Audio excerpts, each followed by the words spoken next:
আরেকটি বিষয় শেখ, অনেক সময় বাসাবাড়িতে মহিলারা মুরগি জবাই করে। এক্ষেত্রে এটা বৈধ হবে কিনা? জবে করার জন্য বিসমিল্লাহি আল্লাহু আকবার, এটা মহিলা বলুক পুরুষ বলুক জবে করতে কোনো অসুবিধা নেই। আর ঢাকাতে আমরা যারা থাকি অনেক সময় বাইরে থাকি, তো মহিলা যদি জবই না করতে পারে তো সমস্যা আমাদের চতুর্দিক দিয়ে দেখা দিবে। রান্না বন্ধ এখানে হয়ে কোনো যাবে। রান্না বান্নার সমস্যা হবে। জি, শুকরান, জাযাকাল্লাহ স্যার। আমরা মূল টপিকে অল্প শুনতে চাচ্ছি আপনার থেকে। আদর্শ শিক্ষকের গুণাবলী নিয়ে আপনি অনেক কথা বলেছেন। সবশেষ শিক্ষকদের উদ্দেশ্যে কি বলবেন আপনি? আমি শিক্ষকদের উদ্দেশ্যে বলবো যে কথাটা আসলে রাসূল সাল্লাল্লাহু আলাইহি সাল্লাম বলেছেন যে আমি শিক্ষক হিসাবে প্রেরিত হয়েছি। তার বিষয় হচ্ছে উতাম্মিমা মাকারিমাল আখলাক, চরিত্রের পরিপূর্ণতা দেওয়ার জন্য। আমি মনে করি একজন শিক্ষক চরিত্রবান হওয়া দরকার। চরিত্র বলতে তার কাছে 4টি গুণের সমাহার হতে হবে। এটা আমি একদিন বলছিলাম আগে। সে সততা থাকতে হবে, দয়া থাকতে হবে, আমানতদারি থাকতে হবে, ইনসাফ থাকতে হবে। এটি তার ভিতরে যদি তৈরি হয় তাইলে সে একজন আদর্শ শিক্ষক থাকবে। এজন্য শিক্ষক এগুলো অবলম্বন করার চেষ্টা করবে।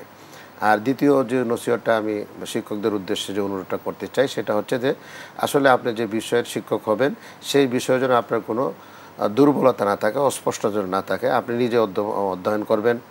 এখন অধ্যয়ন করার মতো নেট দুনিয়া থেকে অনেক কিছু সংগ্রহ আছে, সিনিয়ররা আছে, তাদের সহযোগিতা করে।